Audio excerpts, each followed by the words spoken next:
Dios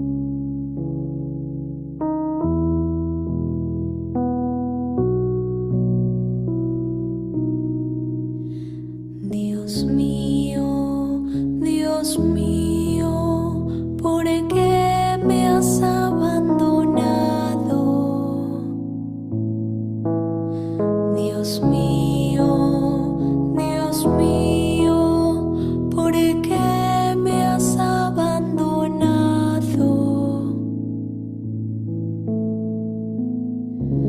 Los que me ven se burlan de mí, hacen una mueca y mueven la cabeza diciendo: confío en el Señor, que lo libre, que lo salve si lo quiere tanto.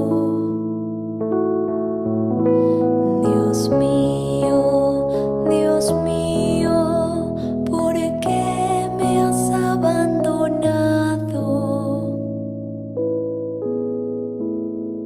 Me rodea una jauría de perros, me asalta una banda de malhechores. Taladran mis manos y mis pies, yo puedo contar todos mis huesos. Dios mío, ¿por qué me has abandonado?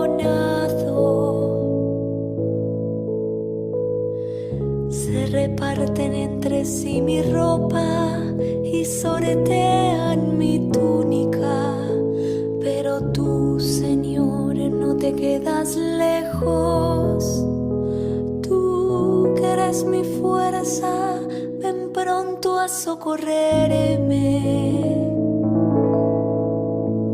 Dios mío, ¿por qué me has abandonado? Yo anunciaré tu nombre a mis hermanos, te alabaré en medio de la asamblea.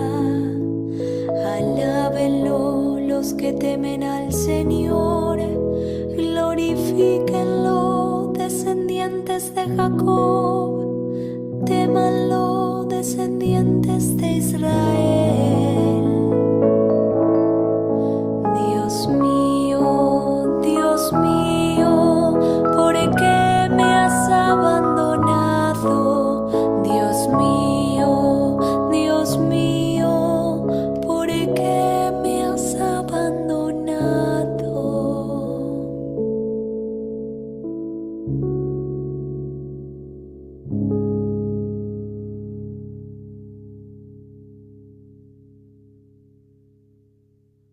Hola, buenas noches. Qué gusto que tenemos la gracia de volvernos a encontrar este día, lunes 9 de diciembre del año 2024, en nuestro espacio cibernético de estudio bíblico, para continuar con el aprendizaje sobre las epístolas católicas. Esta noche estudiaremos la segunda epístola de Pedro, del apóstol Pedro. Pero, pues como siempre, como es debido, primero vamos a darle alabanza a Dios Padre a través de Cristo, nuestro Señor y Maestro, Jesús de Nazaret, y por la intercesión y poder del Espíritu Santo también. Digamos todos juntos en el nombre del Padre, del Hijo y del Espíritu Santo. Amén. Padre nuestro que estás en el cielo, santificado sea tu nombre. Venga a nosotros tu reino. Hágase tu voluntad en la tierra como en el cielo. Danos hoy nuestro pan de cada día. Perdona nuestras ofensas, como también nosotros perdonamos a los que nos ofenden. No nos dejes caer en la tentación y líbranos del mal. Amén. Gloria al Padre, al Hijo y al Espíritu Santo, como era en el principio, ahora y siempre, por los siglos de los siglos. Amén. E invocamos al Espíritu Santo y decimos: oh Espíritu Santo, perdón, estoy recorriendo esto, pero se me trabó. Oh Espíritu Santo, don de Dios y fuerza de lo alto, fuente de agua brotante de vida eterna, desciende y mora en nuestros corazones. Haznos verdaderos adoradores del Padre. Condúcenos a la plenitud de la verdad y transfórmanos en testigos de Jesús para llevar su nombre hasta los confines de la tierra. Amén. Bueno, pues les suplicamos a Jesús de Nazaret y al Espíritu Santo que como siempre nos tengan la gracia de acompañarnos entre nosotros esta noche para dimensionar y poder hacer propia nuestra la palabra de Dios Padre que por los sagrados labios de Jesús de Nazaret conocemos. Y también le suplicamos de una manera particular esta noche que tenga compasión, Dios Padre, a través de Jesús de Nazaret, de todos los pueblos de América, en los cuales esta semana vamos a tener la fortuna de celebrar el próximo día 12, el día de Nuestra Señora de Guadalupe. Eh, Motivo más que suficiente para sentirnos sumamente halagados. Fíjate que te quiero comentar, incluso con relación a este punto, que tal vez tú no conozcas, pero en el siglo pasado, desde principios de los 1900, para serte exacto, en el año de 1903 llegó al pontificado el Papa Pío X, y a partir de él, en el devenir del siglo de los 1900, se fueron suscitando cambios en cuanto a al reconocimiento que de la Santísima Virgen de Guadalupe se hace en este continente.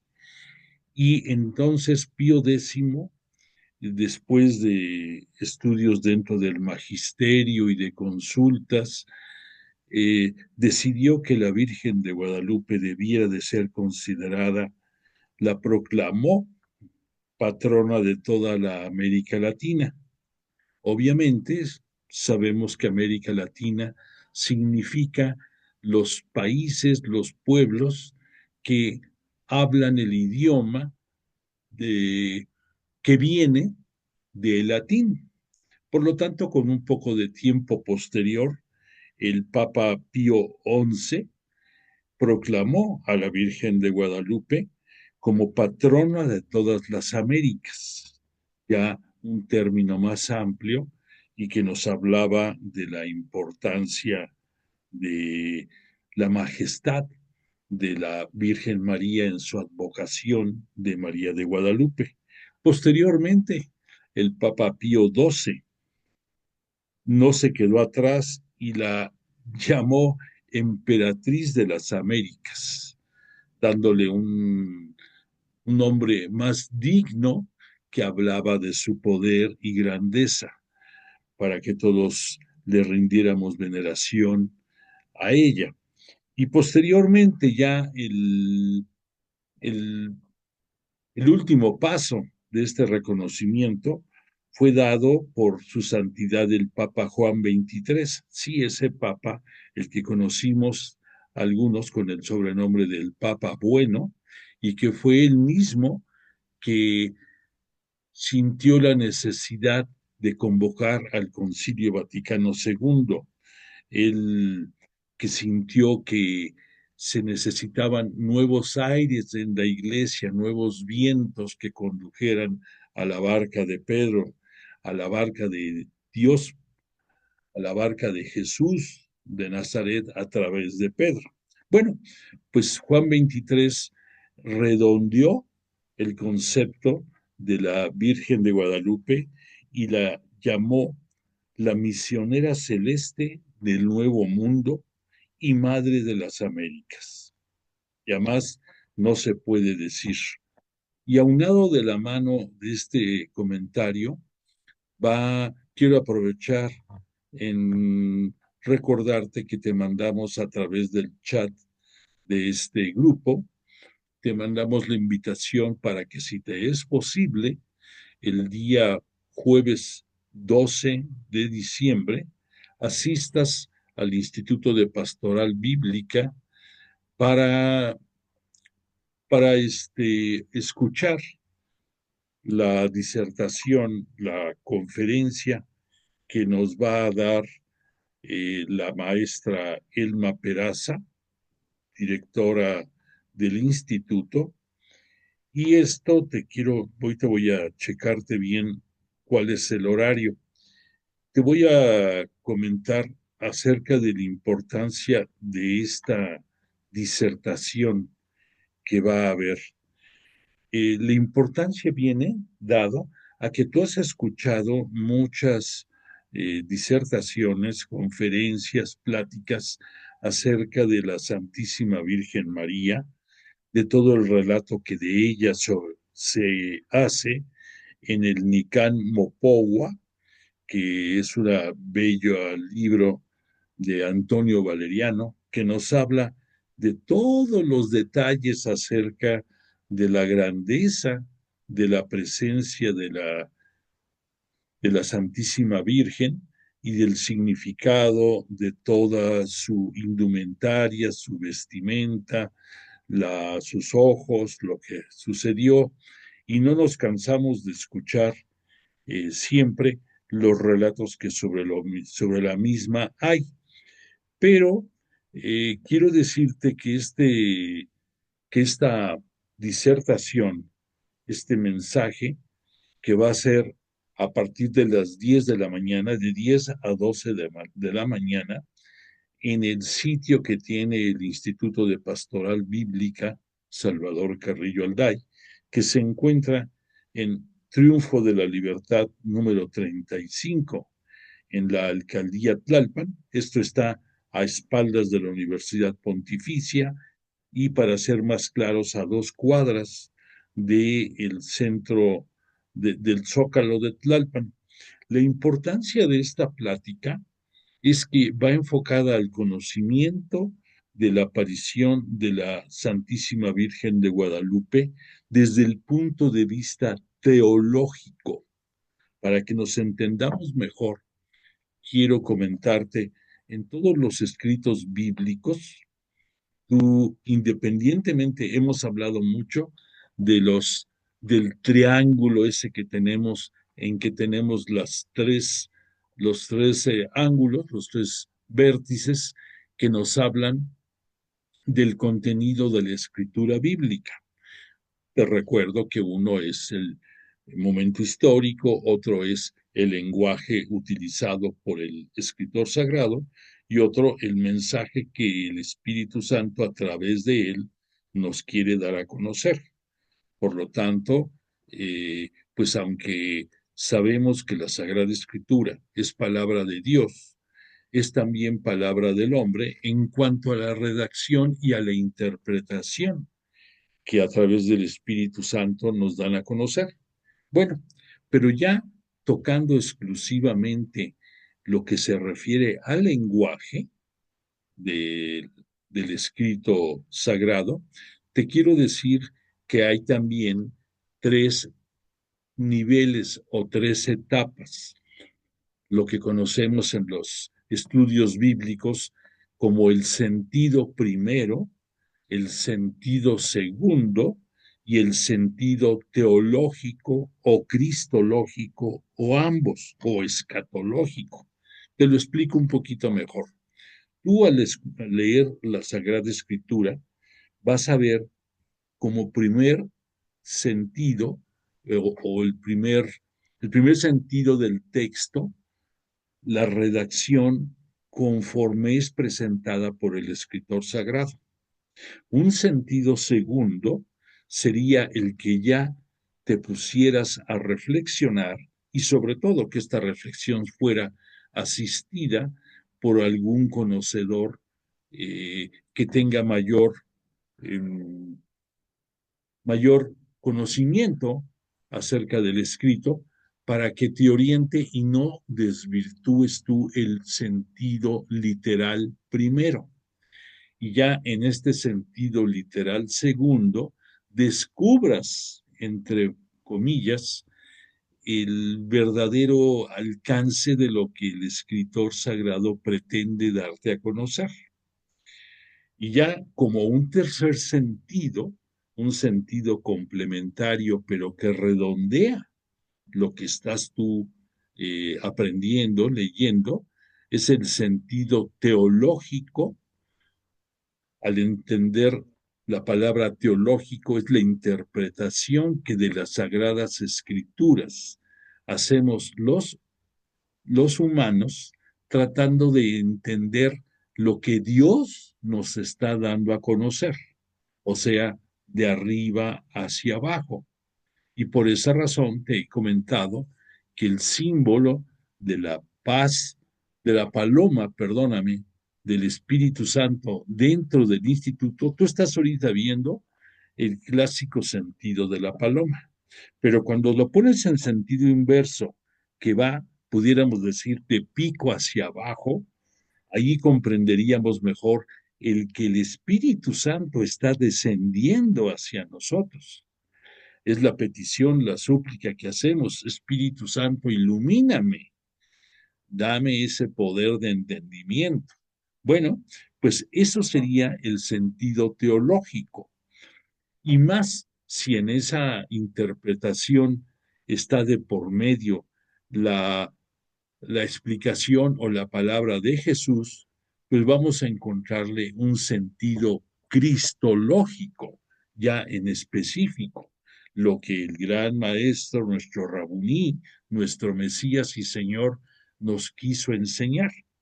Y muchas veces lo que nos está indicando es refiriéndose a los tiempos finales de la plenitud, los que estamos viviendo nosotros actualmente, los últimos tiempos, que nacen con la encarnación de Jesús en el virginal seno de María Santísima y que van a culminar con el momento de la parucía, la segunda venida de Jesús a este mundo en toda su gloria y poder.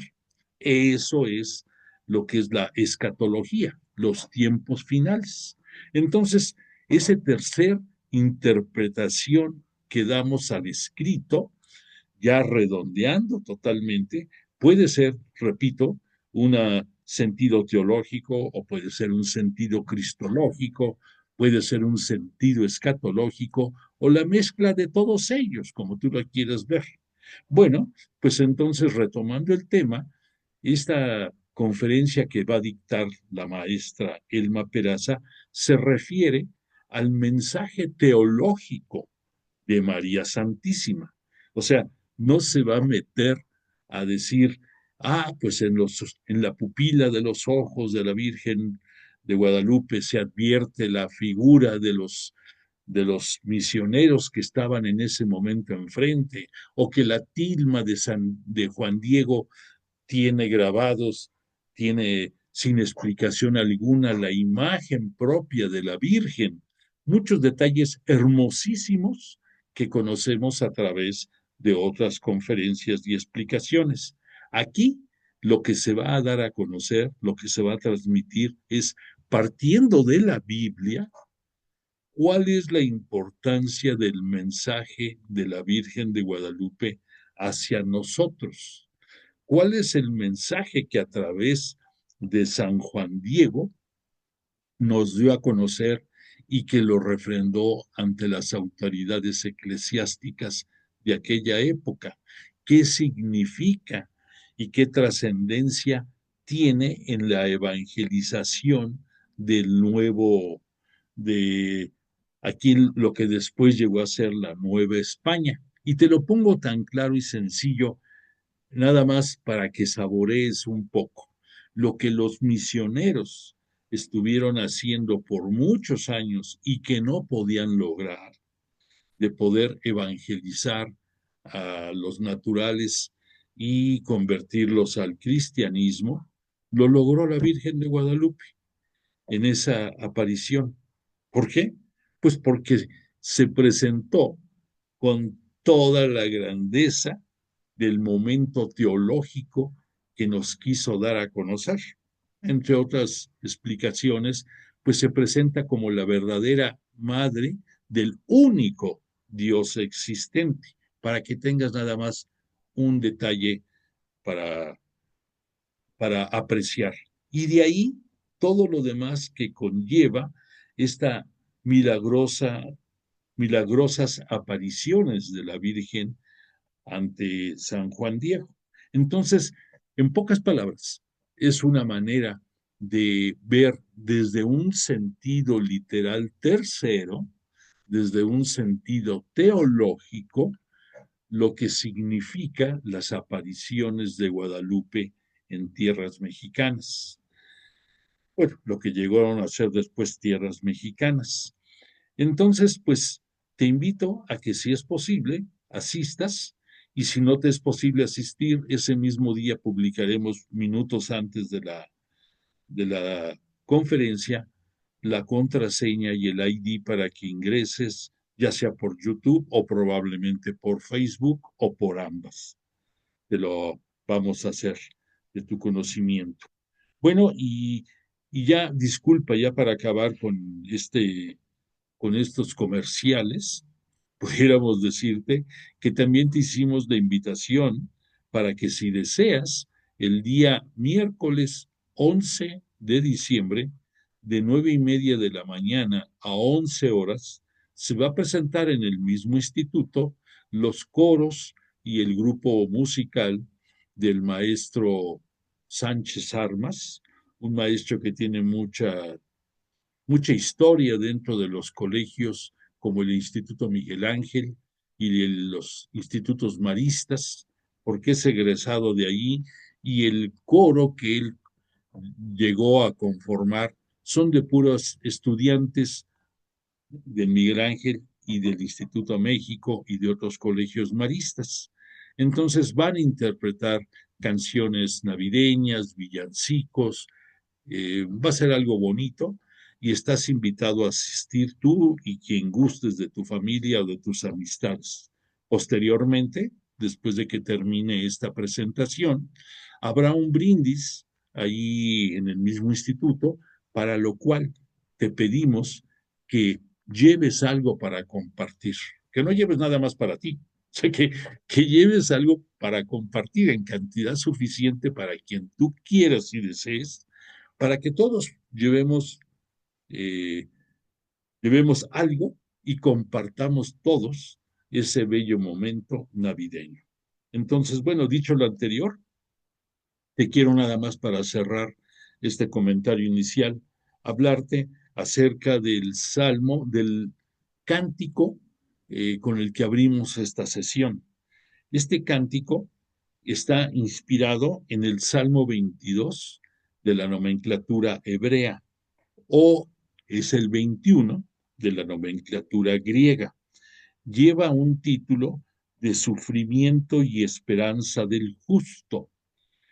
Ya sabemos que la palabra justo, para efectos bíblicos, es un sinónimo de bueno. Y el rey David, al que se le adjudica la redacción de este salmo, le puso un sobretítulo que se llama La sierva de la aurora. Así se conoce esta redacción, porque es un salmo bastante grande, tiene, tiene 31 estrofas, y aquí nos habla de dos diferentes momentos. Tú, obvio, al escucharlo, algunas de las estrofas las relacionas de inmediato con, con Jesús en la cruz, lo relacionas con el Cristo sufriente, el siervo, más bien dicho, el siervo sufriente de Yahvé. Pero por otra parte, nos habla en ciertos momentos del dolor y el desprecio que el pueblo de Israel, que el pueblo hebreo, sufrió cuando fue llevado a Babilonia en su deportación, que estamos hablando aquí de los años 500 y pico, en el siglo sexto, antes de que viniera a este mundo Cristo Jesús. Entonces, estos dos momentos tienen algo en común: un profeta, el profeta Isaías segundo. El profeta Isaías segundo fue uno de los tres momentos descritos en el libro de Isaías, del profeta Isaías, que comienza por el año 760, el primer Isaías, y luego el segundo Isaías es más o menos por los años 500, ya casi los 500, cuando ya venían de regreso a, a Judea, cuando ya venían a Jerusalén de regreso el pueblo, por gracia de Dios, que se valió de Ciro el persa para lograr la liberación del pueblo de Israel en Babilonia y poder lograr que regresaran, y que dentro de los grandes sucesos se va a dar la reconstrucción del templo. Bueno, pues entonces el pueblo hebreo tuvo necesidad de sufrir esa, esa deportación, y le llevó muchos años comprender que lo que estaban viviendo era un justo castigo por haberse apartado de Dios.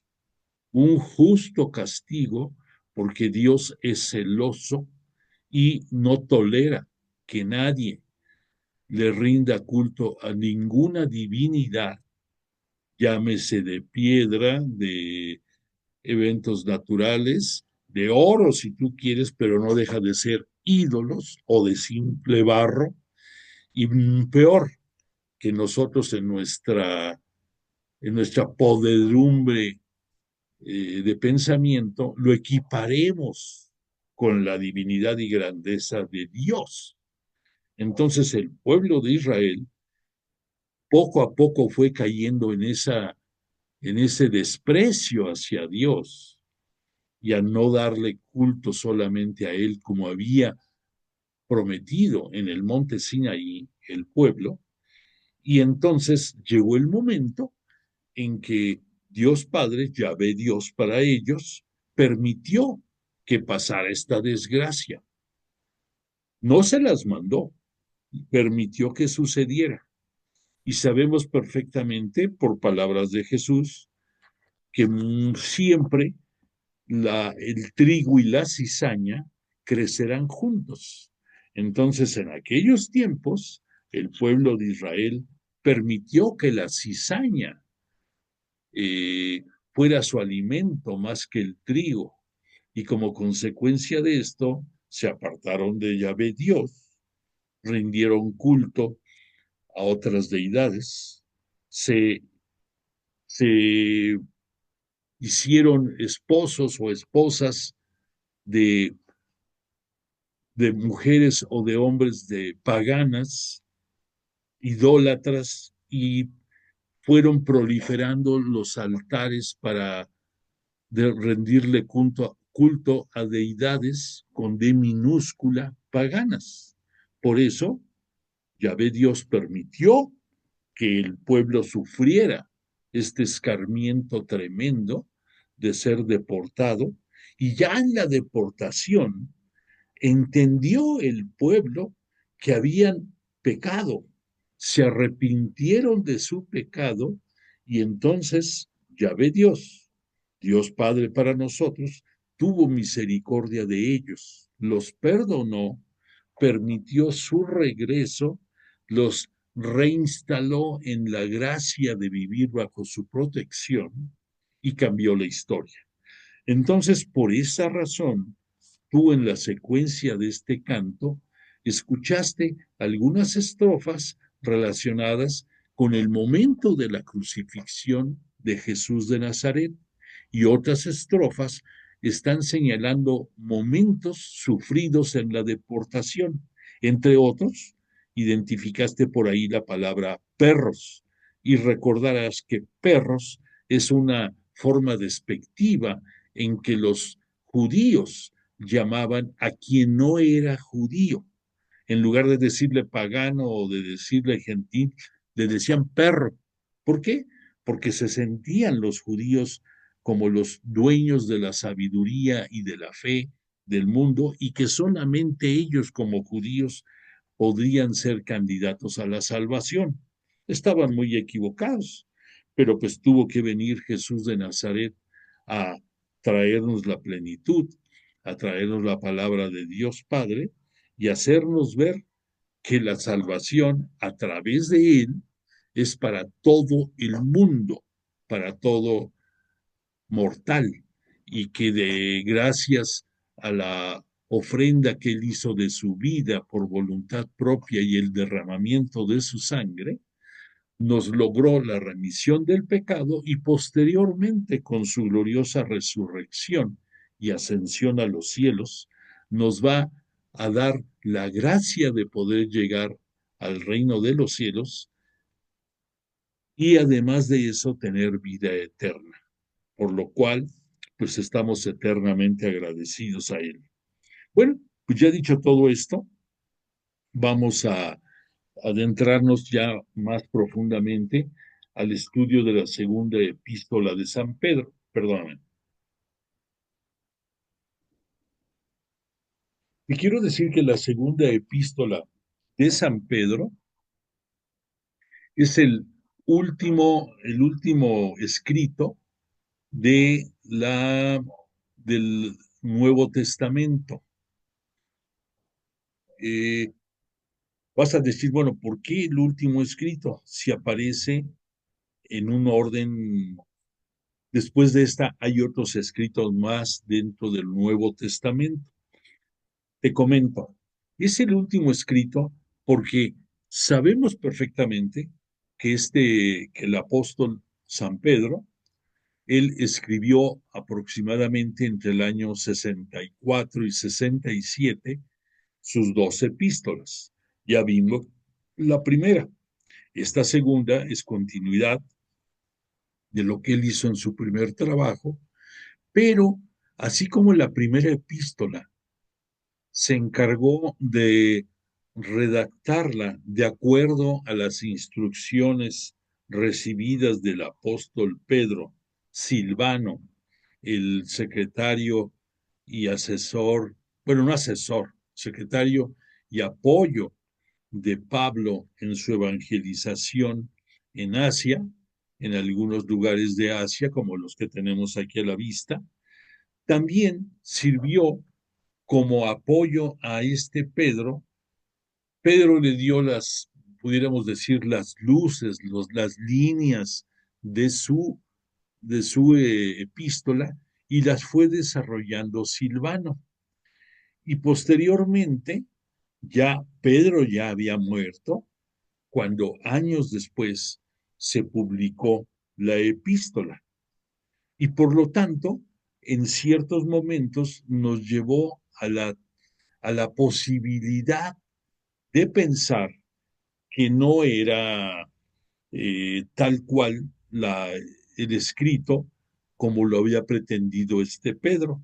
Pues esto mismo se va a repetir en la segunda epístola, pero con la diferencia de que en esta segunda epístola no sabemos quién fue el escritor que le ayudó a Pedro.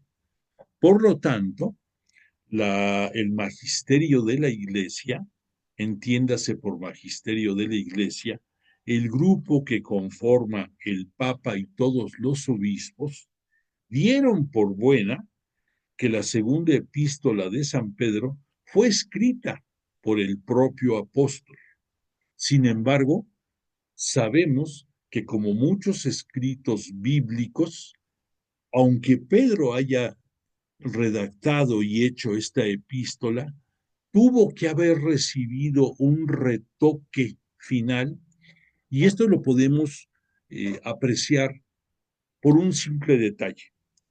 Tú como estudioso de la Biblia ya vas teniendo las antenas más levantadas y te voy a dar un dato. En el capítulo segundo de esta epístola y parte del tercero, hay gran parte del contenido que también lo maneja San Judas en su epístola católica, que todavía no llegamos al estudio de ella, pero el contenido, los puntos medulares, son muy similares. Y este Judas, San Judas, perdón, no nos confundamos con el Judas Iscariote, el que traicionó al maestro y lo entregó, sino San Judas, el, el hermano del Señor. Y recordemos que al decir hermano, significa el pariente del Señor. Judas Tadeo, el glorioso Judas, el San Juditas de muchos que conocen y que le van a pedir favores cada día, bueno, por siempre, pero más que nada los días 28 de cada mes, pues él es el que escribió esa epístola católica que estamos por leer y conocer en próximos días. Pero entonces, al escribir San Judas su epístola, después de que este Pedro había muerto, entonces algunos estudiosos y exégetas dicen, a ver, ¿cómo es posible que en la epístola de San Pedro aparezca algo que también lo manejó Judas si ya Pedro había muerto? Entonces, eso, entre otras cosas, hace suponer que en el anonimato desconocemos quién fue el que transcribió la epístola de San Pedro y pudiéramos decir que la enriqueció con ciertos detalles y que ya en su momento la da a conocer dentro de la comunidad cristiana católica.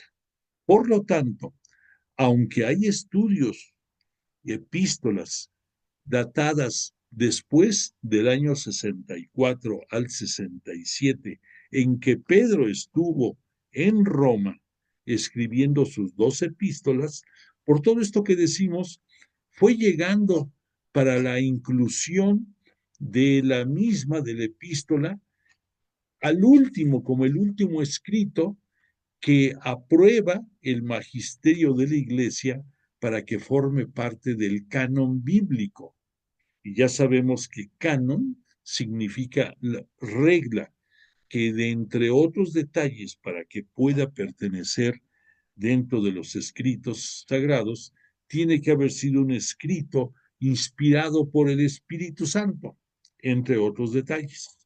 Y por lo tanto, cuando el magisterio de la Iglesia reconoce la autenticidad de esta epístola, le tocó ser el último lugar en ser reconocida dentro de los 27 libros que conforman el Nuevo Testamento. Esto te lo digo para que tú sepas, como estudioso de la Biblia, este detalle. Recordemos que eso no le quita ninguna preponderancia ni le quita nada al contenido de la misma. Pero ahorita que abrimos esta sesión hablando de un sentido literal primero, de un sentido literal segundo y de un sentido literal teológico o cristológico o eclesiológico, pues ya te das cuenta que ese estudio ha servido de mucho. Entonces, no es que se dude de la veracidad, pero en el siglo XX, en los años 1900, a lo largo de todo ese siglo, fue evolucionando y perfeccionándose mucho varios de los métodos de estudio bíblicos. Y el método histórico crítico es uno de ellos, que aunque nosotros nos guiamos mucho con lecturas y escritos del padre Carrillo Alday sobre este sistema de estudio, él no fue el que lo inventó. Hubo exégetas europeos anteriores a él que fueron los que fueron dando luces para este tipo de estudio. Hubo como en muchos momentos muchos, muchos estudiosos cristianos no católicos, por ejemplo, protestantes, que fueron perfeccionando no solamente el método histórico crítico, sino en general mucho del estudio bíblico. Y sigue siendo, son muy avanzados en eso. Para que te des una idea y te sientas orgulloso de ti mismo o te sientas contento, sabes que en un estudio que se realizó, el porcentaje de los cristianos católicos que conocen algo relevante o considerable de la Biblia, ¿qué porcentaje es sobre el 100% de todos los cristianos católicos? No llega al 3%. Por lo tanto, tú eres un privilegiado porque Dios así lo ha querido, porque Jesús es quien a través de diversos canales o momentos o sugerencias te han traído a estar estudiando su palabra. Perteneces a ese selecto grupo del 3% que se interesa por estudiar la Biblia. Ahora, la pregunta obligada, y que esa te la dejo de tarea, ya hemos mencionado muchas veces, es que es precioso que llenes tu inteligencia, tu cerebro, tu ser, que seas congruente en conocer la palabra y que igual te vea la gente, que te vea como alguien transparente, que lo que dice lo demuestra. Pero hay otro detalle adicional, que si tú eres uno de los virtuosos, porque es una virtud conocer el Evangelio, es para que la des a conocer. Es para que ese conocimiento no te lo reserves solamente para ti, sino para que lo compartas. Y ese compartir, ya hemos hablado mucho de eso, es de diversas formas, primordialmente con tu ejemplo, con tu integridad, pero también cuando tengas oportunidad de hablar de la buena nueva que constituye el Evangelio, que es la palabra de Dios que conocemos a través de del ministerio público de Jesús de Nazaret en este mundo. Entonces, no olvides eso.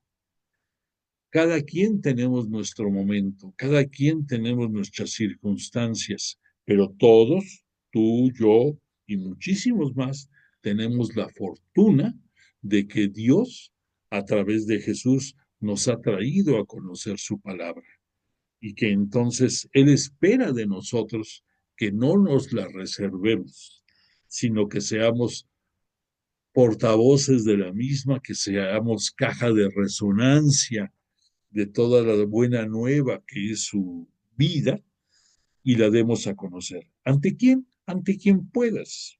Hemos hablado varias veces, puede ser entre integrantes de tu familia, entre compañeros de trabajo, entre amistades de tu club social al que asistes, a donde vas a veces a reunirte con tu comadre y con tus amigas o tus amigos, lo que sea. Aprovecha, aprovecha y cuando sea oportuno, este, sin otro afán de vanagloria o de sentir que vas a dar cátedra, hablar, hablar de la buena nueva de Jesús de Nazaret y ten por seguro que serás gratificado al 100 por 1 de la oportunidad que tú tienes de estar conociendo su palabra. Bueno, pues dicho todo esto, te quiero hablar y decir algunas otras características acerca de la segunda epístola de San Pedro. La primera epístola de San Pedro fue destinada para fortalecer el momento dramático que estaba viviendo toda la comunidad cristiana católica de Roma, que el propio Pedro en su epístola, recordarás que al final dice, los saludan los de Babilonia. O sea, es como que los de Babilonia es una forma de decir a esa Roma de Nerón, a esa Roma sangrienta, a esa Roma de muerte que causó muchísimos estragos dentro de la naciente Iglesia Cristiana Católica. Entonces este Pedro, San Pedro, estando allí en Roma, queriendo vigorizar y de ayudar a los que van a morir, muchos de ellos, en el circo romano o en diversas formas, por ser cristianos, que acrecienten su fe y que vivan la trascendencia de que por la misericordia de Jesús van a tener la vida eterna y van a llegar al reino de los cielos. Eso sigue siendo hasta nuestros días, pero en aquellos tiempos, pues era el pan de cada día, era lo del diario y era terrible. Bueno, entonces ya esta segunda epístola de San Pedro, él ya la dirige a toda la comunidad universal. Él no sabía hasta dónde iba a llegar, pero sí sabía que este Jesús de Nazaret, antes de su ascensión, les había pedido que llevaran su palabra hasta los confines de la tierra, perdón, y que bautizaran en el nombre del Padre, del Hijo y del Espíritu Santo a los que iban entrando a la nueva iglesia que él había fundado, que Jesús de Nazaret había fundado.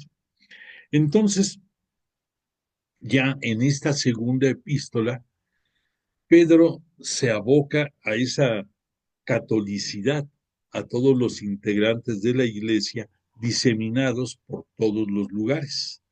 En la primera epístola tú recordarás que nos citó 5 comunidades de Asia en los cuales Pablo había llevado su palabra. Por otra parte, este Pedro necesitaba crear una identidad eh, que nos hablara de la grandeza universal y de la hermandad de quienes llevaban la palabra de Jesús a otras latitudes, porque si no hubiera sido algo muy mal visto, que dijera una cosa Pedro, que Pablo dijera otra, que Santiago otra o que Judas otra. Tenía que haber una uniformidad. Y por esa razón, Jesús de Nazaret, sabiendo cuáles eran los carismas de sus apóstoles, fue dándoles las encomiendas pertinentes a cada uno. Ya hablamos que en el caso de Pedro lo hace la piedra en la cual se sostiene su iglesia. Y ahí tú ponte a pensar, no hace falta que seamos demasiado sabios. Simple y sencillamente, Jesús nos demostró por Pedro su misericordia y la confianza que Él nos tiene a nosotros. Porque tú te imaginas, te has puesto a reflexionar, ¿cómo es posible que este Pedro, muy por separado de sus momentos en que demostró fidelidad a Jesús, en momentos claves como los, cuando fue increpado en el palacio de las autoridades religiosas judías, lo negó y lo negó 3 veces? Dices, ¿cómo es posible que alguien con esa personalidad fuera llegar a ser designado por Jesús la roca sobre la que se iba a sostener su iglesia? Se hace un poco, te mueve el tapete. Sin embargo, ya hemos hablado de la contraparte, cuando Jesús de Nazaret, en su aparición en la playa, lo invita a que le refrende su amor y le encomienda la custodia de sus corderos y de sus ovejas. Por otra parte, en otro momento trascendente de su ministerio público, este Pedro le manifiesta, él como portavoz de los demás discípulos, que Jesús es el Mesías, que es el Hijo de Dios. O sea, pruebas de fe contundentes Entonces, lo que Jesús nos está dando a conocer a través de Pedro es que todos los que integramos la Santa Iglesia Cristiana Católica, todos somos pecadores y que la propia piedra angular sobre la que se sostiene la iglesia, que es San Pedro, también fue pecador, pero que la misericordia de Jesús es más grande que nuestras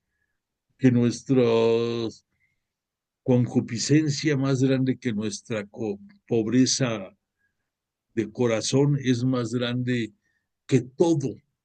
Y cuando nosotros nos arrepentimos de verdad profundamente, cuando nos dolemos de verdad de haberlo lastimado, de haberlo ofendido, y sobre todo cuando nos proponemos transformarnos y no volver a caer en el pecado, Jesús perdona. Jesús, y no solamente perdona, sino que olvida. Eso todavía es más grande. ¿Tú alguna ocasión has tenido que perdonar a alguien? Y la segunda pregunta, si lo has perdonado, ¿has olvidado el daño que te causó? Son dos cosas muy diferentes. Entonces, Jesús nos muestra su grandeza al perdonarnos y al olvidar. Y entonces estamos completamente seguros que por la sabiduría de Jesús, escogió a la persona idónea para ser la piedra angular de su iglesia. San Pablo, por decir algo, tenía una preparación y una profundidad y capacidad de pensamiento muy grande. Y por algo le dejó la oportunidad a través del Espíritu Santo de sus 13 fabulosas epístolas, que las seguimos leyendo, las seguimos viviendo, nos seguimos nutriendo de ellas y es el faro que nos alumbra el camino para llegar hacia Dios a través de Jesús de Nazaret. Pero Pedro no tenía ninguna de estas bendiciones, mas sin embargo tenía una fe y tenía y un amor por Jesús como muy pocos pueden tener. Y entonces la tarea encomendada a Pedro, claro que fue la correcta, la trascendente, y que él es quien sigue siendo el sostén material de la iglesia. Sabemos perfectamente que la guía espiritual de la iglesia es la Santísima Virgen María. Sabemos que es además de ser la, la sierva de Dios desde el momento en que fue la encarnación de Jesús en su virginal seno, sabemos que además en la cruz aceptó la petición envuelto en forma de regalo que Jesús le pidió a ella de a través de Juan acoger a toda la humanidad como hijos y que dentro de esa tarea conlleva también el que sea la fiel servidora y custodia de la iglesia fundada por su Hijo, y que nunca va a permitir que zozobre esa barca que condujo Pedro en sus inicios y después todos los papas que ha habido, hasta el actual Francisco, siguen conduciendo la iglesia. Bueno, entonces, todo esto te lo platico porque tenemos que entender que la tarea de Pedro era distinta a la de Pablo, que también, por eso, aunque en esta epístola nos va a citar algunos conceptos que Judas, el hermano del Señor, va a tratar en su epístola, también los va a abordar este Pedro. Pero eso lo tenemos que ver como un sentimiento de unidad, algo importante dentro de nuestra iglesia. Uno de los elementos más poderosos es la unidad. Otro es el respeto a la jerarquía. tenemos el respeto a la jerarquía obedece a un orden y por eso tenemos, comenzando por el Papa, distintos niveles y el que tenemos más cercano nosotros dentro de la iglesia, pues son nuestros párrocos, nuestros presbíteros, nuestros diáconos, nuestros obispos, si tenemos la suerte de conocerlos. Ellos son nuestro eslabón más cercano. Pero otro detalle que quiero que no pierdas de vista es que en en muchos salmos y en muchos escritos del Antiguo Testamento te vas a encontrar la denominación de roca dedicada a Yahvé Dios, a Dios Padre. Eres la roca. Después, con el paso del tiempo, vamos a ver en la nueva, en el Nuevo Testamento, en la nueva alianza de Dios para con nosotros, a Jesús de Nazaret, que Él viene siendo para todos nosotros esa roca y que nos los manifestó en ciertas parábolas que nos dio, como la que nos hablaba de la casa construida sobre roca que resiste los embates del viento, del mar, de, de las tempestades y se mantiene firme. Y las que son construidas sobre tierra nada más, pues se desbaratan y caen. Entonces, ahí nos dio a conocer, entre otras formas, Jesús, de que Él es la roca que nos sostiene, que estando abrazado a Él, por un lado, acrecentamos nuestra fe y por otra parte, conociendo sus obras y su grandeza, entonces estamos, vamos junto a Él en el camino por la salvación. Entonces, esa es la otra roca que conocemos. Y Jesús le transmite a este Pedro, a Simón o Simeón, como es su nombre original en arameo, le confiere ese nombre, ese sobrenombre, pudiéramos decir, o ese adjetivo, si tú lo quieres ver así, de ser la roca de su iglesia. Entonces ya entiendes mejor cuál es el significado de ser roca a través de Dios, a través de Jesús, a través de Pedro. Entonces, esto es para cerrar el comentario de que este Pedro necesitaba dejar para todos los integrantes de la iglesia, de la nueva iglesia cristiana católica, el que lo reconocieran a él como esa roca, el que vieran la unidad y la cohesión de los otros evangelistas como Pablo y que en muchos momentos el propio Pedro lo diga abiertamente, mi hermano Pablo, que comulgaran aspectos medulares de las epístolas de Pablo y también de la epístola de Judas en esta segunda, en la primera y segunda epístola. Y, y por último, también te quiero decir que este Pedro, este Pedro también va a llevarnos aquí otro mensaje importante. Es común, si tú te fijas en los estudios que se han hecho sobre libros importantes de patriarcas, de profetas, de muchos personajes en el Antiguo Testamento y también en el Antiguo Testamento, nos hablan en cierto momento de que hubo un discurso testamentario, un último mensaje del autor hacia los hermanos cristianos católicos, hablando de Pedro. Entonces, Pedro, al igual que Noé, al igual que, por ejemplo, que Moisés, en esta segunda epístola se volca como que este es su testamento, el mensaje que deja para todos los integrantes de la nueva Iglesia Cristiana Católica.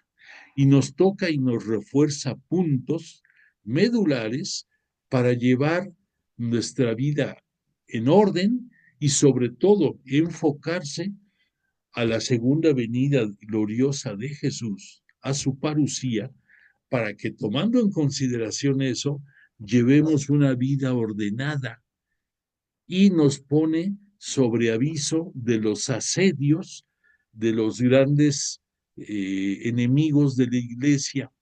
De aquellos tiempos, toda esta gente, la mayoría de esta gente asiática y sobre todo la griega, y por qué no decir también muchos de la italiana, de la romana, que por ser idólatras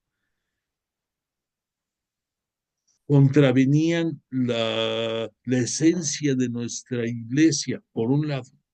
Por otra parte, dentro de las corrientes de pensamiento filosófico griegas, las corrientes gnósticas y otras epicúreas y otras más, que querían ver sin los fundamentos de la fe, como pudieran ser el decálogo, los 10 mandamientos, el encontrar una explicación de cómo debiera de ser el conocimiento de nuestra religión. Pero pues tú no vas a permitir que alguien ignorante del contenido de tu religión, ahora sí que nos venga a dar clases. Pero en aquellos tiempos permeaba mucho el pensamiento gnóstico, epicúreo, filosófico, griego, en todas estas zonas, y eso hacía tambalear mucho ciertos momentos las enseñanzas de Pablo y de otros evangelizadores. Por otra parte, como ya estábamos sobre aviso, había muchos oportunistas que nos iban a querer a venir a, a descontrolar y a tratar de que aceptáramos sus versiones de cómo, cuándo y en qué forma se iba a dar la parucía, esa segunda venida del Señor.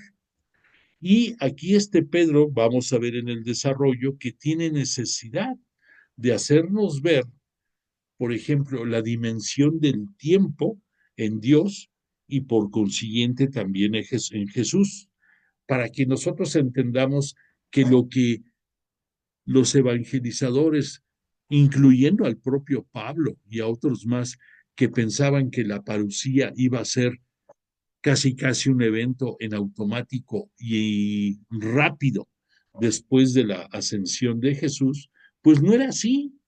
Y no pudimos, no supieron ellos entender, ni nosotros lo entendemos muchas veces, el que el propio Jesús nos dijo que esa fecha en que se dé la parucía, ni él ni Jesús la conoce, solamente Dios Padre.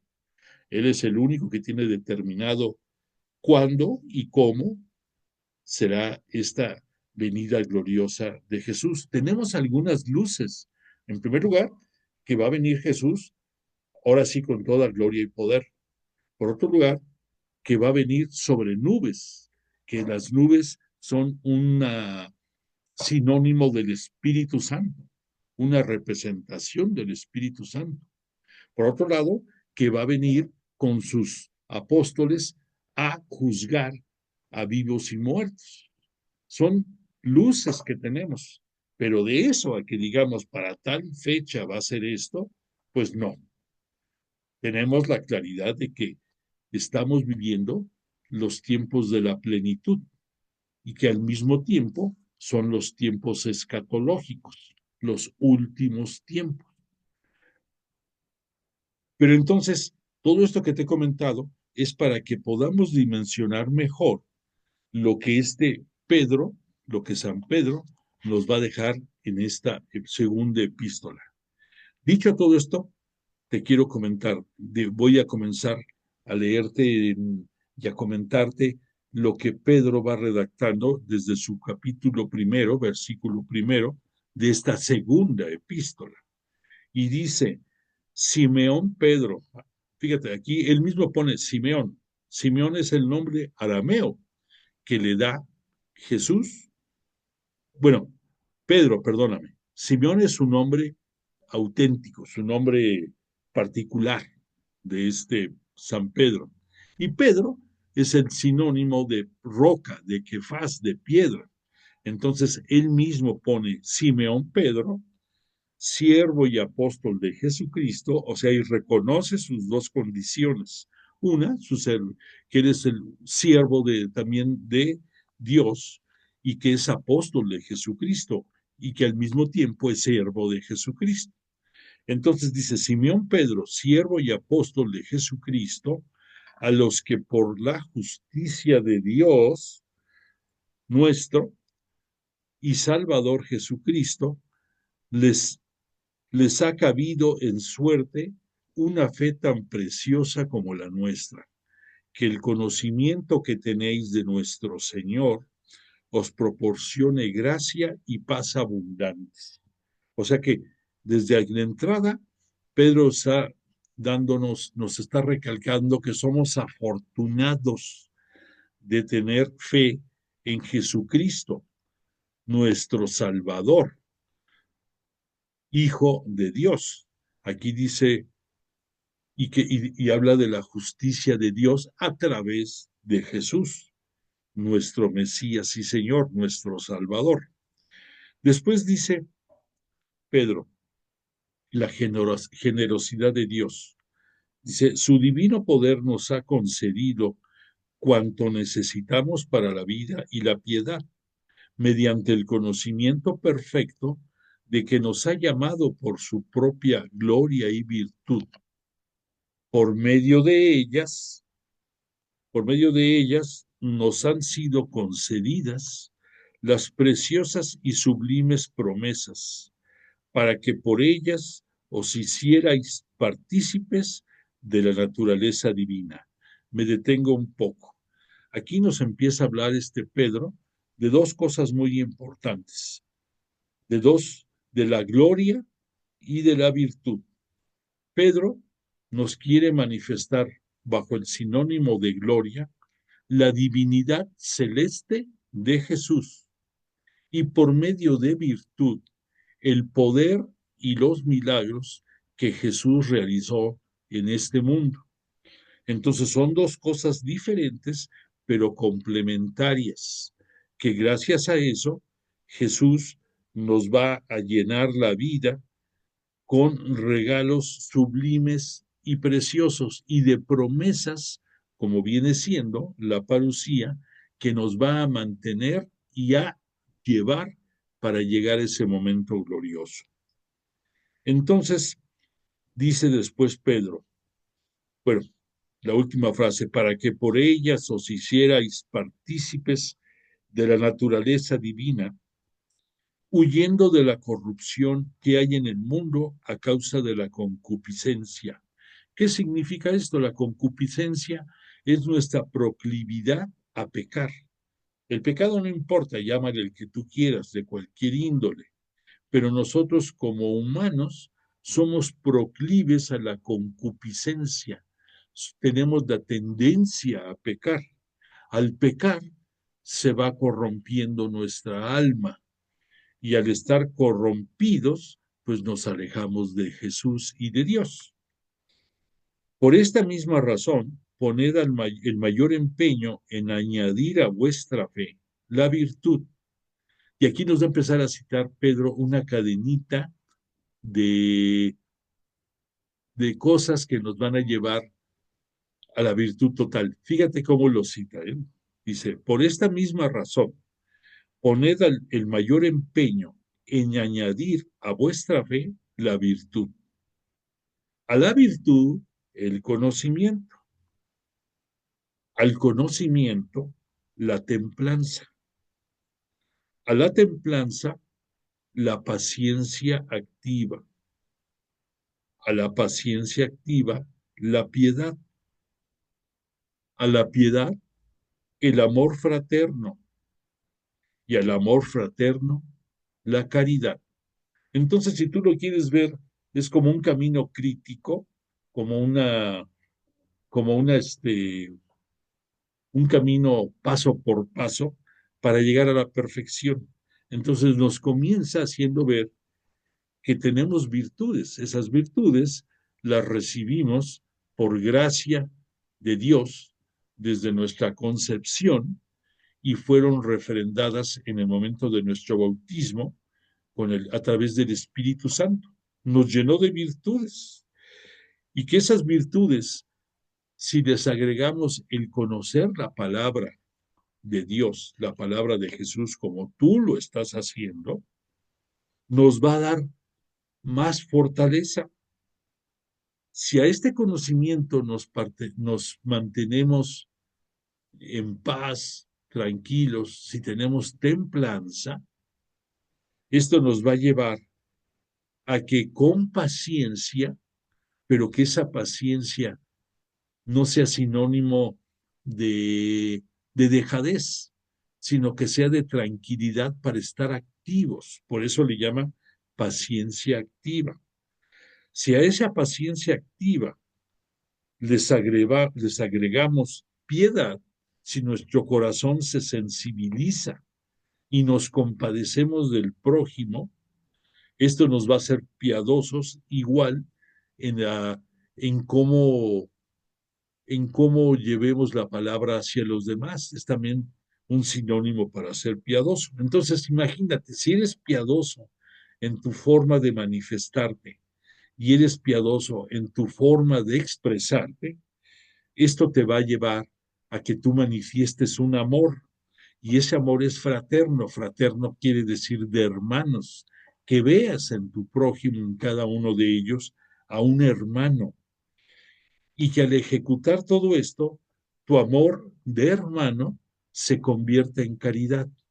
Recordemos que en aquellos tiempos la caridad era sinónimo de amor, pero aquí ya Pedro está avanzando un poco más y nos distingue ya entre lo que es un amor para nosotros y lo que es la caridad, que sería el socorrer, el apoyar, el ayudar, el que tengas por compasión por los demás. Entonces dice, pues si poseéis estas cosas en abundancia, no os dejarán inactivos ni estériles para llegar al conocimiento perfecto de nuestro Señor Jesucristo. Quien no las tenga es ciego y corto de vista, y ha echado al olvido que ya ha sido purificado de sus pecados pasados. Ojo, aquí que nos está diciendo, nos está volviendo a recordar Pedro que uno de los elementos para el conocimiento de la verdad es tu vista, además de tu escucha. Y entonces dice aquí, quien no las tenga es ciego y corto de vista, y ha echado al olvido que ya ha sido purificado de sus pecados pasados. O sea, todos pecamos, pero tú ya has sido purificado y perdonado. Por lo tanto, hermanos, poned el mayor empeño en afianzar vuestra vocación y vuestra elección. Obrando así, nunca caeréis. Y así os dará amplia entrada en el reino eterno. Sabemos que el reino eterno lo estamos viviendo desde este mundo, pero aquí San Pedro se refiere al reino eterno, al reino celeste, al reino de los cielos, de nuestro Señor y Salvador Jesucristo. Es el reino que Él inauguró para todos nosotros, siendo Él la primicia de ingreso al cielo. Y luego continúa este Pedro diciéndonos el testimonio apostólico. Por tal motivo, estaré siempre recordando estas cosas. O sea, esta es su voluntad, te va a estar recordando. Aunque ya la sepáis y os mantengáis firmes en la verdad que poseéis. O sea, ya la conoces tú, mantente firme. Si lo haces eso, felicidades. Pero si no lo haces, te recuerda que mientras permanezca el Pedro en esta tienda que es la vida, me parece justo estimularos con la exhortación, aunque sé que pronto tendré que abandonar mi tienda, según me lo ha manifestado nuestro Señor Jesucristo. Pero pondré empeño en que en todo momento, después de mi partida, podáis recordar estas cosas. Aquí es donde vemos el contenido testamentario de lo que Pedro nos está pidiendo a todos los integrantes de la nueva Iglesia Cristiana Católica. Y dice, os hemos enseñado cosas referentes al poder y a la venida de nuestro Señor Jesucristo, la parucía. Para ello no hemos recurrido a fábulas ingeniosas. Esto de fábulas ingeniosas se refiere a las historias de los gnósticos y de los pensadores filosóficos de la época, repito, como los epicúreos y otros más, que inventaban historias relacionadas como cómo debiera de ser esa segunda venida de Cristo. Dice, pues os hemos hablado después de haber visto con nuestros propios ojos su majestad. Aguas, aquí lo que dice Pedro, te lo repito. O sea, no te dejes seducir por fábulas ingeniosas, pues os hemos hablado, Pedro, después de haber visto con nuestros propios ojos su majestad, se refiere a Jesús, la majestad de Jesús, de nuestro Cristo y Señor. Él recibió de Dios Padre honor y gloria, cuando la sublime gloria le dirigió esta voz: Este es mi Hijo muy amado, en quien me complazco. Nosotros mismos escuchamos esta voz venida del cielo cuando estábamos con Él en el Monte Santo. Nos detenemos un poquito para ahondar un poco más en el alcance de estos párrafos. Dice, Pedro y los apóstoles nos han enseñado cosas referentes a la próxima venida de la parucía de Jesús, de Cristo nuestro Señor, y también de su poder, que ese poder obvio le viene por ser el unigénito de Dios, el poder. Y si ese poder le agregamos la gloria, que ya vimos que la gloria significa la majestad celeste, y el poder se referiría a su majestad terrestre, ahí tenemos lo que viene siendo la unión hipostática de las dos divinidades de Jesús. Y además nos dice este Pedro que él fue testigo de ese honor y de esa gloria cuando escuchó la voz que les dijo, este es mi Hijo muy amado, en quien me complazco.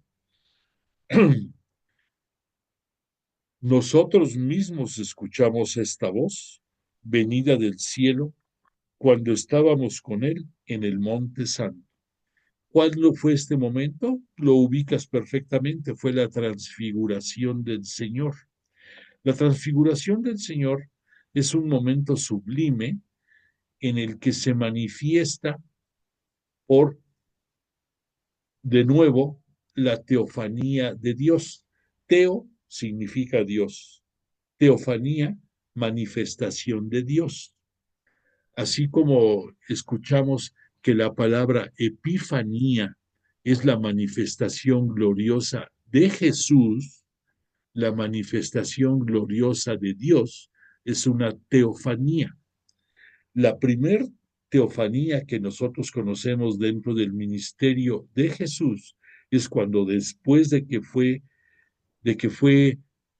que asistió al bautismo de conversión que Juan Bautista impartía en el Jordán y que Jesús, haciéndose partícipe como nosotros de uno más, le pide que que lo purifique, que le dé ese bautismo, y aunque Juan Bautista se rehúsa en un principio, le dice Jesús, esto tiene que hacerse así para cumplir la voluntad de Dios. Y después, ¿qué pasó después de que se da esa inmersión de Jesús? En teoría, supone, todo el mundo diría, pues por sus pecados. Jesús no tenía pecado, pero tengo por seguro que en esa inmersión en el agua pidió por los pecados tuyos, los míos y los de toda la humanidad. Se hizo él pecado junto con nosotros y llegó al extremo de que ese pecado fue lo que lo llevó a la muerte en cruz, y ahí se hizo el más grande pecador que pudo haber en la historia de la humanidad, y gracias a eso tú y yo y todos fuimos redimidos del pecado y de la muerte. Bueno, pues recordemos que en este evento de la transfiguración, Jesús llevó a Pedro, llevó a Santiago y a Juan, a ellos tres, a Santiago, el hermano de Juan, a Juan, el apóstol, y a Pedro, la roca sobre la que se sostiene la iglesia. Entonces dices tú que no fue casualidad que fueran ellos tres. Por un lado, piensa, Pedro, la roca sobre la que se sostiene la iglesia. Santiago, el Santiago que subió con ellos, es el apóstol que lleva la palabra de Dios a todo lo que es la península ibérica. Fue el que llevó el conocimiento del Evangelio a España y a otras localidades más. Participó activamente en en el crecimiento y extensión de la iglesia. Y Juan, ¿quién es Juan? Pues Juan es el evangelista por excelencia, el que a través de sus escritos nos dio a conocer dos cosas primordialmente. Una, que Jesús es el verdadero Hijo de Dios, y en segundo lugar, que es el Mesías. Si tú te pones a ver con detenimiento los dos partes del Evangelio de Juan, lo que se le conoce como el libro de los signos, donde nos habla del poder y los milagros que Jesús hizo en este mundo, y después nos habla del libro de la gloria, en donde se manifiesta la mesianidad y que Jesús es el siervo de Yahvé, el siervo sufriente de Yahvé, que Jesús es el Hijo del Hombre y que Jesús es el Mesías. Eso es lo que lleva de contenido el Evangelio de Juan. Bueno, pues la transfiguración es uno de los eventos que los cuatro evangelistas nos citan, tanto Lucas, Mateo, Marcos y también Juan. O sea, no hay ninguno que no hable del momento de la transfiguración. Algo que a mí me sorprende mucho, porque pues en el sentido literal primero no lo entendía y después lo tuve que ir entendiendo en el sentido literal segundo, y en dejar que me ayudaran a entender el sentido cristológico y teológico del momento, es que la transfiguración viene siendo el refrendo de lo que Jesús le dijo, entre otras cosas, a la samaritana. ¿Recuerdas que cuando vimos el estudio de la samaritana, llega un momento en que ella le dice, ¿en dónde debe de adorarse a Dios? Porque algunos dicen que solamente es Jerusalén. Y sabemos nosotros que antes en el Garicín también le rindieron mucho culto a Dios. ¿Y qué le responde Jesús? Ni en uno ni en otro, porque va a llegar el momento en que ni en uno ni en otro se le rinda culto a Dios. Y después ya le hace ver que Él es el Mesías esperado, y pues sabemos todo lo demás de la historia. Pero ¿por qué te cito esto? Porque no, se te debe de hacer raro, como a mí, en un principio no entendía y después ya fui entendiendo un poco más. Aquí dice que ese evento de la transfiguración fue al escuchar esa teofanía de la palabra de Dios, refiriéndose a Jesús y que en él se complace y que compartió la gloria con Moisés y con Elías, los dos grandes figuras dentro del Antiguo Testamento. Pero nos dice, estábamos con él en el Monte Santo. ¿Y cuál es el Monte Santo? Nadie, ninguno de los cuatro evangelistas te cita un monte en especial. Y pudieron haber dicho el monte Sinaí, el Hebrón, el monte Sión, donde está cimentada Jerusalén, todo eso. Pero ¿sabes cuál es la conclusión a la que yo pueda hacer que esté en la apreciación correcta? Este monte santo es el propio Jesús. Ahí estaba manifestándose él, que ese monte es él. Y tú lo vas a ver en este momento en el monte donde se efectuó la transfiguración, y lo vas a ver en el momento de su pasión y muerte, en el Calvario, en ese monte en el cual está elevado y todo mundo lo tenemos a nuestro alcance y lo vemos. Pero el monte es Jesús. Él es el nuevo monte donde se da el culto. Entonces, no lo veíamos tan fácilmente al escuchar nada más la palabra transfiguración. Pero pues ya tratando de entender un poquito más, espero pueda ser lo que yo te digo, pueda ser la explicación, pueda que no sea, pero pues creo que tiene bastante sentido.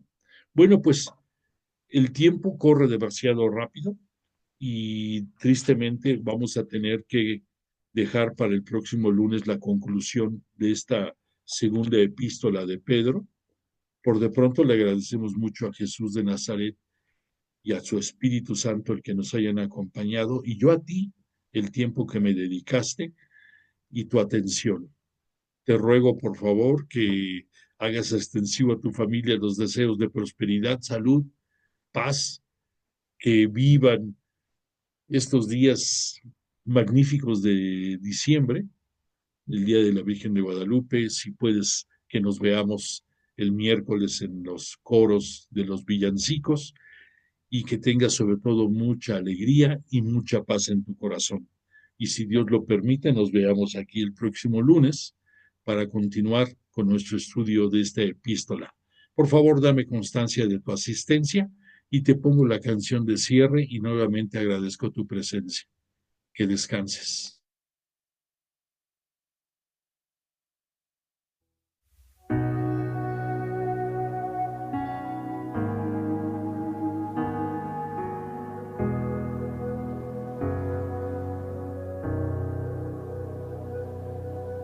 En mi oscuridad te esperaré, sé que no tardarás. Solo tu palabra puede convertir mi llanto en felicidad.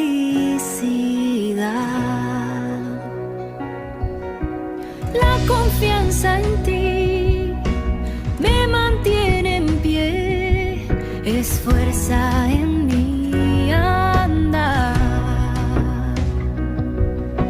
Ya no temeré, tú estás aquí, tu presencia es real. Que los ángeles desciendan de lo alto, que cantemos tu grandeza y majestad, que se rompan las cadenas del pasado y a tu lado sea libre de verdad. Que mi vida se transforme en alabanza y resuene por toda la eternidad.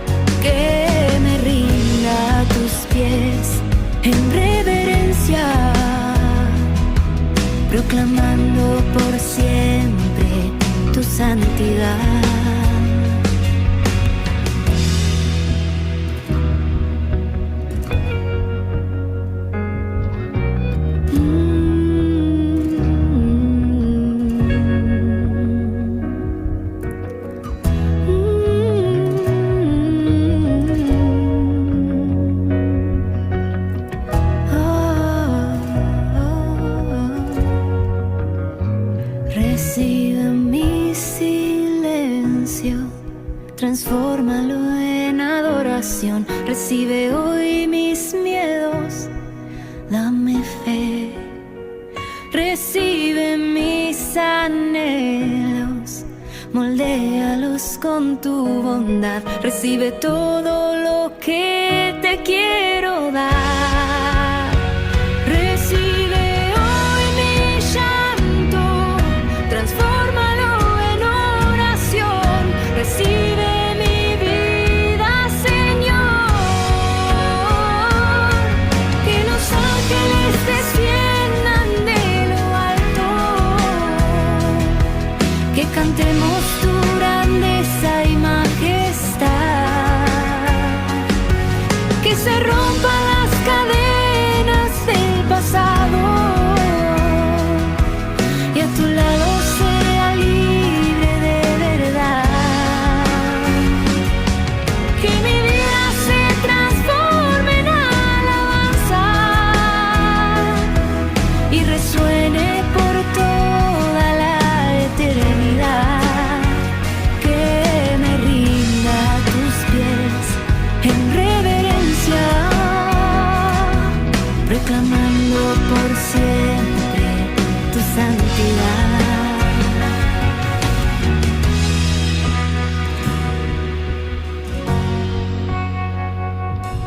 Cantándote aleluya.